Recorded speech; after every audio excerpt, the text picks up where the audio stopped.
Students, आज हमारा जो नेक्स्ट टॉपिक है ये एक शॉर्ट क्वेश्चन है चैप्टर नंबर एंजाइम वाले का। चैप्टर नंबर 3 है जो एंजाइम वाला है। इस चैप्टर के अंदर सबसे ज्यादा इंपॉर्टेंट जो शॉर्ट क्वेश्चन है वो यही है, difference between apo enzyme and holo enzyme. सबसे पहले आपने इनके दरमियान डिफरेंस को समझना है, उसके बाद इसके अकरेंसेस हैं कि एंजाइम कहाँ कहाँ पर पाए जाते हैं। ओवरऑल अकरेंसेस सिर्फ एपो एंजाइम या होलो एंजाइम के नहीं है, ओवरऑल है, तो उनको हम डिस्कस करेंगे। पहले देखना होगा कि एपो एंजाइम जो वर्ड है इसके क्या मीनिंग है, और होलो एंजाइम ये क्या चीज है, इसके ये सारे आज हम इस लेक्चर के अंदर डिस्कस करेंगे। एपो एंजाइम को अगर देखा जाए तो एपो एंड एंजाइम दो वर्ड्स है। एपो का मतलब है यहां पर अवे, और एंजाइम आपको पता है कि प्रोटीन कंटेनिंग कैटालिस्ट है, कि जो लिविंग ऑर्गेनिज्म की बॉडी के अंदर केमिकल रिएक्शन को स्पीड अप करता है, उसको हम एंजाइम का नाम देते हैं।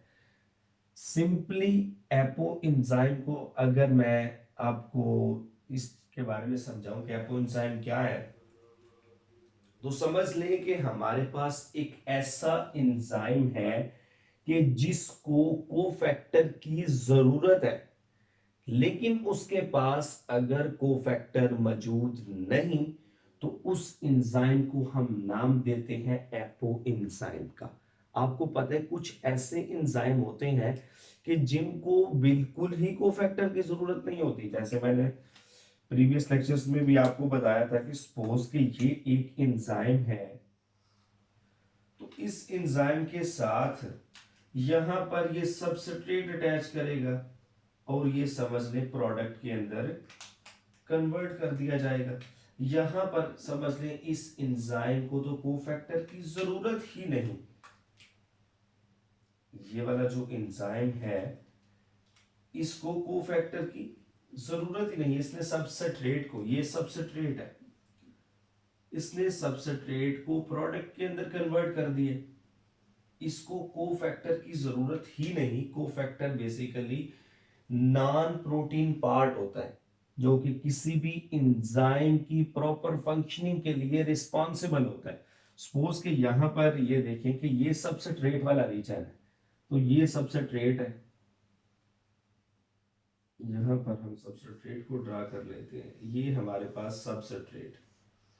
ये सबस्ट्रेट जब यहां पर आकर फिट होगा, ये देखिए सपोज कि यहां पर हम इस सबस्ट्रेट को फिट कर देते हैं, तो अब ये वाली जो जगह है ना जहां पर कोफैक्टर अटैच होना है, ये वाली खाली जगह है, यहां पर कोफैक्टर अटैच नहीं हुआ, लिहाजा ये एंजाइम एक्टिव नहीं होता, क्योंकि यहां पर कोफैक्टर मौजूद नहीं है और ना ये एंजाइम इस सबस्ट्रेट को प्रोडक्ट के अंदर कन्वर्ट कर सकता है। सिंपली मैंने आपको बताया है कि जब एक एंजाइम के जिसको कोफैक्टर की जरूरत है प्रॉपर फंक्शन परफॉर्म करने के लिए, और उसके पास कोफैक्टर मतलब नॉन प्रोटीन पार्ट जो कि यहां पर अटैच होगा वो मौजूद नहीं है, तो उस एंजाइम को हम नाम देते हैं एपो एंजाइम का। इसके अंदर डिफरेंस क्या होंगे, ठीक है। सबसे पहले कि आगे हम होलो एंजाइम को भी समझ लेते हैं, उसकी डेफिनेशन, और बाद में इनके दरमियान हम डिफरेंस करते हैं। आगे आ जाए होलो। होलो का मतलब होता है, यहां पर होलो का मतलब है होल, जिसका मतलब क्या होता है कंप्लीट, मुकम्मल। और एंजाइम आपको पता ही है कि लिविंग ऑर्गेनिज्म की बॉडी के अंदर जो कैटालिस्ट होता है जो कि केमिकल रिएक्शन को स्पीड अप करता है। अब होलो एंजाइम क्या है? ऐसा एंजाइम कि जिसको कोफैक्टर की जरूरत है और उसके पास कोफैक्टर मौजूद है अपना प्रॉपर फंक्शन परफॉर्म करने के लिए, तो उस एंजाइम को हम क्या नाम देंगे?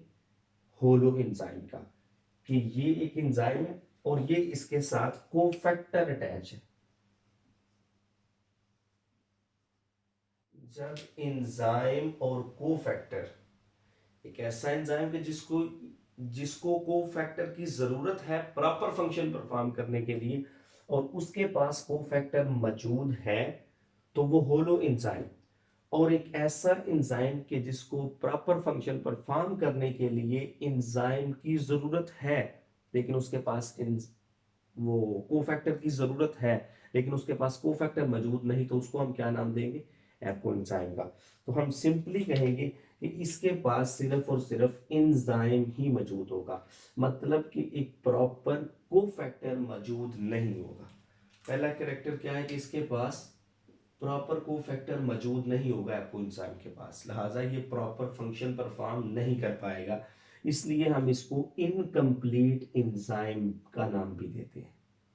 उसके बाद जब इसके पास प्रॉपर कोफैक्टर मौजूद नहीं है, ये जगह खाली है, तो ये किस तरह एक्टिव होगा, किस तरह ये फंक्शन परफॉर्म करेगा? तो हम कहेंगे कि ये इनएक्टिवेट होता है फॉर केमिकल रिएक्शंस के लिए, ये इनएक्टिवेट होता है और ये किसी भी रिएक्शन को स्टार्ट नहीं कर सकता क्योंकि इसके पास यहाँ पर कोफैक्टर मौजूद नहीं। को जब तक कोफैक्टर मौजूद नहीं होगा ये प्रॉपर फंक्शन परफॉर्म नहीं कर पाएगा। सिर्फ और सिर्फ यहाँ पर एंजाइम मौजूद है और ये enzyme without cofactor function perform नहीं कर सकता। कोफैक्टर जो है वो नॉन प्रोटीन पार्ट को कहते हैं, जो कि किसी भी एंजाइम की, कुछ एंजाइम की प्रॉपर फंक्शनिंग के लिए रिस्पॉन्सिबल होता है। अब यहां पर आ जाए, यहां पर अगर हम देखें तो प्रेजेंस ऑफ प्रॉपर कोफैक्टर, मतलब एक प्रॉपर कोफैक्टर ये मौजूद है। अब यहां पर एक सबस्ट्रेट अटैच अगर होगा तो उसको प्रोडक्ट के अंदर कन्वर्ट कर दिया जाएगा। ऐसा एंजाइम के जिसको कोफैक्टर की जरूरत है और उसके पास एक प्रॉपर कोफैक्टर मौजूद है तो वो होलो एंजाइम, मतलब कि ये एक कंप्लीट एंजाइम कहलाता है कि जिसके पास एंजाइम प्लस कोफैक्टर, इसको हम क्या नाम देंगे? होलो एंजाइम का। और हाली एंजाइम के जिसको कोफैक्टर की जरूरत है और उसके पास कोफैक्टर मौजूद नहीं, उसको हम एपो एंजाइम का नाम देते हैं। ठीक है, यहां पर एक एमसीक्यूज पूछा जाता है, apo enzyme plus cofactor, apo enzyme plus cofactor ये किसके इक्वल होता है? होलो एंजाइम के। इसकी आपको समझ आ गई होगी। एपो एंजाइम क्या है समझ लिए, सिंपल सिर्फ एंजाइम है, ठीक है। और जब कोफैक्टर इसके साथ एपो एंजाइम के साथ अटैच होगा तो वो क्या बन जाएगा? Holo enzyme. जिस तरह सिंपली ये है, एपो एंजाइम और एंजाइम तकरीबन इक्वल है, लेकिन ये है कि इसको प्रॉपर तौर पे कोफैक्टर चाहिए होता है लेकिन इसके पास मौजूद नहीं होता। उसके बाद ये कंप्लीट एंजाइम है, एक्टिव फॉर केमिकल रिएक्शन, मतलब जाहिर सी बात है जब इसके पास प्रॉपर कोफैक्टर मौजूद है, सबस्ट्रेट अटैच होगा और ये इसको प्रोडक्ट के अंदर कन्वर्ट कर देगा। ये केमिकल रिएक्शन को स्टार्ट कर सकता है, जबकि ये उसके बिल्कुल अपोजिट है। ठीक है, उसके अंदर प्रॉपर कोफैक्टर मौजूद नहीं, इनकम्प्लीट एंजाइम, एक्टिवेट नहीं कर सकता। जब ऊपर वाला सिर्फ ये आप याद रख लेंगे तो ये आपको खुद ही याद आ जाएंगे। ये फॉर एग्जाम्पल यहाँ पर प्रॉपर कोफैक्टर मौजूद है, कंप्लीट एंजाइम है, अगर नहीं मौजूद होगा तो इनकम्प्लीट है। एक्टिव है क्योंकि प्रॉपर कोफैक्टर मौजूद है, केमिकल रिएक्शन स्टार्ट कर सकता है क्योंकि प्रॉपर कोफैक्टर मौजूद है। अब इसकी कुछ एग्जांपल्स हैं जो मैं आपको समझाने लगा हूं। सबसे पहले देखिए आरएनए पॉलीमरेज, ये एक एंजाइम का नाम है। मैंने आपको बताया था कि ये इसके सफिक्सेस होते हैं ए एस ई या आई एन, जब एंड पे आए ना तो उसको हम नाम देते हैं एंजाइम का।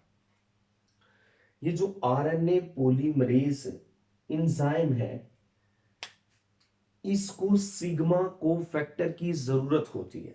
जब इसके पास सिग्मा कोफैक्टर मौजूद ना हो तो इसको हम नाम देते हैं एपो एंजाइम का। इसको सिग्मा कोफैक्टर की जरूरत है, सिग्मा कोफैक्टर की जरूरत है लेकिन इसके पास ये मौजूद नहीं है। इसको हम क्या नाम देंगे इस आरएनए पॉलीमरेज को कि ये एक एपो एंजाइम है। डीएनए पॉलीमरेज एंजाइम को मैग्नीशियम आयन की जरूरत होती है। जो कि कोफैक्टर है, और ये इसके पास मौजूद ना हो तो इस एंजाइम को हम नाम देते हैं, डीएनए पॉलीमरेज एंजाइम को नाम देते हैं एपो एंजाइम का। पेप्सिनोजन जो कि इनएक्टिव फॉर्म होती है, इसको भी एक कोफैक्टर की जरूरत है। जब अगर इसके पास कोफैक्टर इसके पास मौजूद नहीं होता, इसको हम नाम देंगे कि ये भी एक एपो एंजाइम। मतलब जितने भी यहाँ पर ये तीनों, ये जो एंजाइम है, इनके पास एक प्रॉपर कोफैक्टर मौजूद नहीं, ये सारे के सारे इनकम्प्लीट एंजाइम्स हैं, ये सारे के सारे इनएक्टिव हैं, ये सारे के सारे किसी भी केमिकल रिएक्शन को स्टार्टअप नहीं कर सकते क्योंकि इनके पास कोफैक्टर मौजूद नहीं। उसके बाद यहां पर आ जाए होलो एंजाइम की एग्जांपल्स को अगर हम देखें तो आरएनए पॉलीमरेज के साथ RNA polymerase plus sigma factor, मतलब इसके पास ये सिग्मा फैक्टर, ये एक कोफैक्टर है, तो ये सिग्मा फैक्टर इसके पास मौजूद है, तो समझ लें कि ये एक क्या है, होलो एंजाइम। मतलब ये कंप्लीट एंजाइम है, ये एक्टिव है फॉर केमिकल रिएक्शन, और ये केमिकल रिएक्शन को स्टार्टअप कर सकता है। उसके बाद डीएनए पॉलीमरेज की अगर हम बात करें तो जो मैग्नीशियम आयन है, ये एक समझ लें कोफैक्टर है। उसके बाद पेप्सन जो है, ये एक्टिव को एंजाइम, एक्टिव, ये एक होलो एंजाइम है कि जो किसी रिएक्शन को स्टार्टअप कर सकता है, ये एक कंप्लीट एंजाइम है, इसके पास कोफैक्टर मौजूद है। जिस तरह डीएनए पॉलीमरेज के पास मैग्नीशियम कोफैक्टर मौजूद है, इसी तरह आरएनए पॉलीमरेज के पास सिग्मा फैक्टर मौजूद है। ये कोफैक्टर्स हैं कि जो इनके पास मौजूद हैं, जिस वजह से ये एक प्रॉपर फंक्शन परफॉर्म कर सकते हैं, ये आरएनए पॉलीमरेज और डीएनए पॉलीमरेज, इनके पास ये कोफैक्टर मौजूद है। फॉर एग्जांपल अगर ये वाला एंजाइम आरएनए पॉलीमरेज है, ये वाला एंजाइम आरएनए पॉलीमरेज है, और ये जो कोफैक्टर है, ये क्या होगा इसके साथ, ये सिग्मा फैक्टर होगा। तो सारी सी बात है, आरएनए पॉलीमरेज एंजाइम भी है, सिग्मा फैक्टर भी है, सबस्ट्रेट अटैच होगा और उसको प्रोडक्ट के अंदर कन्वर्ट कर दिया जाएगा। ठीक है, आपने इसको याद रखना। इसको होलो से होल, यानी कि ये इसका मतलब होता है होल, यानी कि मुकम्मल एंजाइम है, और इसका मतलब है अवे, मतलब कि एंजाइम से कोई चीज अवे है, जिस तरह कोफैक्टर यहाँ पर मौजूद नहीं। अब आगे आ जाए अकरेंसेस के कहाँ कहाँ पर एंजाइम्स पाए जाते हैं। कहते हैं कि बहुत से ऐसे एंजाइम्स हैं कि जो डिसॉल्व्ड फॉर्म में होते हैं साइटोप्लाज्म के अंदर। अगर हम एक सेल को देखें तो ये सेंटर वाला जो पोर्शन होता है ना, इसको हम नाम देते हैं न्यूक्लियस का, और ये जो न्यूक्लियर मेम्ब्रेन के बाहर और सेल मेम्ब्रेन के इंटरनल साइड पे ये जो स्पेस होती है, इसको क्या हम नाम देते हैं, साइटोप्लाज्म का। इस साइटोप्लाज्म के अंदर बहुत से एंजाइम्स मौजूद होते हैं जो कि डिसॉल्व्ड फॉर्म में होते हैं। उसके बाद बहुत से ऐसे हैं कि जो सब सेलुलर ऑर्गेनेल्स के अंदर पाए जाते हैं, मतलब सेल के अंदर मौजूद जो छोटी छोटी स्ट्रक्चर्स मौजूद होती है ना, जिस तरह माइटोकॉन्ड्रिया है, क्लोरोप्लास्ट है, राइबोसोम है, तो ये जो छोटी स्ट्रक्चर्स इस साइटोप्लाज्म वाले रीजन के अंदर मौजूद हैं, उनको हम नाम देते हैं सब सेलुलर ऑर्गेनेल्स। फॉर एग्जाम्पल ये जो माइटोकॉन्ड्रिया मौजूद है यहाँ पर, ठीक है, क्लोरोप्लास्ट मौजूद है, ठीक है, उसके बाद राइबोसोम मौजूद है, तो इनके अंदर भी समझ लें कि एंजाइम्स मौजूद होते हैं। ठीक है, उसके बाद ये जो एंजाइम्स हैं, ये उन सेल्स के अंदर प्रोड्यूस करते हैं या उन सेल के बिल्कुल करीब करते हैं कि जहां पर इन्होंने फंक्शन परफॉर्म करना होता है। जिस तरह यह आगे एग्जांपल्स दी है कि वो एंजाइम्स के जो फोटोसिंथेसिस करवाते हैं, वो क्लोरोप्लास्ट के अंदर जो है वो बन रहे होते हैं। ठीक है, वो क्लोरोप्लास्ट के अंदर मौजूद होते हैं। उसके बाद वो एंजाइम्स के जो रेस्पिरेशन का प्रोसेस परफॉर्म करवा रहे होते हैं, वो माइटोकॉन्ड्रिया के अंदर मौजूद होते हैं। वो एंजाइम्स के जो प्रोटीन सिंथेसिस के लिए रिस्पॉन्सिबल होते हैं वो राइबोसोम्स के पास मौजूद होते हैं। तो ये जो एंजाइम्स हैं ये फोटोसिंथेसिस के अंदर मौजूद है, क्लोरोप्लास्ट के अंदर मौजूद है फोटोसिंथेसिस प्रोसेस के लिए। ये जो रेस्पिरेशन के लिए जो एंजाइम रिस्पॉन्सिबल है वो माइटोकॉन्ड्रिया में मौजूद है। जो प्रोटीन सिंथेसिस के लिए माइटोकॉन्ड्रिया रिस्पॉन्सिबल है वो राइबोसोम्स के अंदर मौजूद है। तो ये आज का हमारा टॉपिक था। मैं शॉर्ट सा एक समरी पेश करने लगा हूँ कि एपो एंजाइम वो एंजाइम्स हैं कि जिनको कोफैक्टर की जरूरत होती है, लेकिन उनके पास कोफैक्टर अगर मौजूद नहीं तो उस एंजाइम को हम नाम देंगे कि वो क्या है, एपो एंजाइम। और वो एंजाइम के जिसको कोफैक्टर की जरूरत है और उसके पास कोफैक्टर मौजूद भी है, तो उस एंजाइम को क्या हम नाम देंगे, होलो एंजाइम का। जाहिर सी बात है जब इसके पास एपो एंजाइम के पास कोफैक्टर मौजूद नहीं है तो ये इनकम्प्लीट एंजाइम कहलाएगा। उसके बाद ये केमिकल रिएक्शन को प्रोसीड नहीं कर पाएगा, किसी भी केमिकल रिएक्शन को स्टार्ट नहीं कर पाएगा।